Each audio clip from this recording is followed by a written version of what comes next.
Morning বন্ধুরা, কেমন আছো? আশা করি ভালো আছো। আমিও মোটামুটি ভালো আছি। তো বন্ধুরা, রূপা শর্ট অ্যান্ড ব্লকের পক্ষ থেকে সবাইকে ওয়েলকাম। তো বন্ধুরা, আজকে একটা নতুন রেসিপি নিয়ে এসেছি, তোমরা সঙ্গে থাকো, দেখতে থাকো। এখানে বড়ি আছে, আলু আছে, টমেটো আছে, এটা এমনি সেদ্ধ দেওয়ার জন্য, আর এখানে লঙ্কা আছে, আর এদিকে বেগুন আছে। তো বেগুন আলু বড়ি দিয়ে আমি একটা রুটির সবজি করব বন্ধুরা। না দেখলে মিস করবে, খুবই ভালো লাগবে আশা করি তোমাদের। এই নিরামিষ তরকারি, নিরামিষ না এটা, তবে এটা রুটিতে দারুণ লাগে খেতে।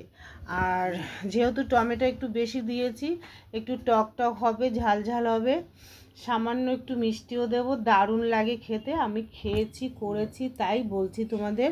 তো বন্ধুরা সাথে থাকো, দেখতে থাকো অবশ্যই। তো বন্ধুরা দেখো, কড়াইয়ে আমি তেল দিয়ে দিয়েছি, তেলটাও গরম হয়ে গেছে। তো প্রথমে আমি বড়িটা ভেজে নেব। তো বড়িটা একটু সুন্দর করে ভেজে নেব। তো বন্ধুরা, কালকে আমি এই কাঠের খুন্তিটা নিয়ে এসেছিলাম, কেমন হয়েছে বলো।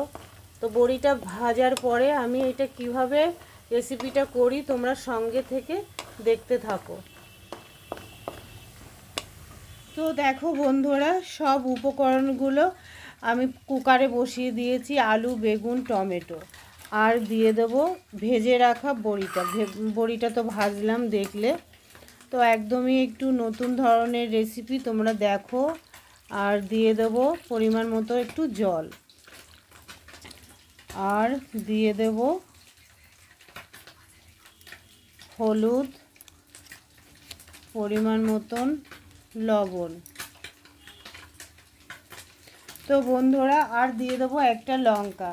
তো বন্ধুরা, এটা আমি কিভাবে রান্না করি অবশ্যই দেখো, আশা করি ভালো লাগবে। তো কুকারের ঢাকনাটা লাগিয়ে আমি দুটো বা একটা সিটি আমি দিয়ে দেব। তো তোমরা দেখতে থাকো বন্ধুরা, সঙ্গে থাকো। একটা সিটি দেওয়ার পরে আবার আসছি রেসিপিটা নিয়ে। তো বন্ধুরা দেখো, এটা আমি কুকারে সিটি দিয়ে নিয়েছিলাম। তো মনে হচ্ছে এখনই রান্না হয়ে গেছে। দেখো বড়িগুলো কিন্তু একদমই ভাঙেনি, দেখো আস্ত আছে। শুধু বেগুনটা, টমেটোটা আমি একটু গালিয়ে দিয়েছি, আলুগুলোও আস্ত আছে। তো বন্ধুরা, এটা আমি কিভাবে ফোড়ন দেব, কি করব, তো তোমরা সঙ্গে থেকে দেখতে থাকো বন্ধুরা। মনে হচ্ছে এখনই রান্নাটা কমপ্লিট হয়ে গেছে, দারুণ হয়েছে। তো বন্ধুরা, এবার এটাকে আমি ফোড়ন দেব। দেখো একটু ঠান্ডা হয়ে গেছে, কত গাঢ় হয়ে গেছে। তো এদিকে আমি কড়াই বসিয়ে দিয়েছি, কড়াইয়ে দিয়ে দেব। আর একটা সবজি করেছিলাম, ওই জন্য একটু কড়াইটা কেমন লাগছে। তো একটু কালো জিরে ফোড়ন দিয়ে দেব,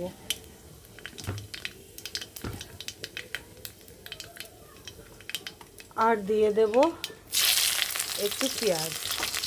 এখানে দুটো পেঁয়াজ আছে, মিডিয়াম সাইজের দুটো পেঁয়াজ আছে।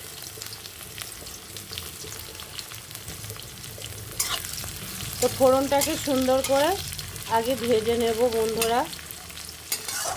তো ফোড়নটা ভাজা হতে থাকুক। তো বন্ধুরা দেখো, ফোড়নটা কিন্তু আমার সুন্দর করে ভাজা হয়ে গেছে। এই পর্যায়ে আমি কুকারে সেদ্ধ করে রাখা সবজিটা ঢেলে দেব।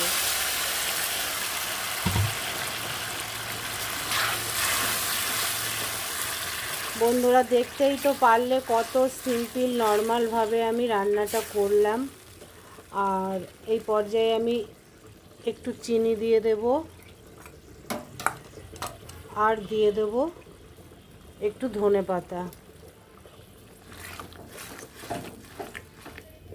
আর 2 মিনিট আমি ফুটাবো। 2 মিনিট ফুটিয়ে আমি নামিয়ে দেব। দেখো একটা বড়িও কিন্তু ভাঙেনি, আমি কুকারে দিয়েছিলাম। তো বন্ধুরা, এটা রুটি দিয়ে খেতে একদম ফাটাফাটি লাগে, খুব সুন্দর লাগে, তোমরা করে খেতে পারো। দেখো বন্ধুরা, সবজি আমি নামিয়ে নিয়েছি।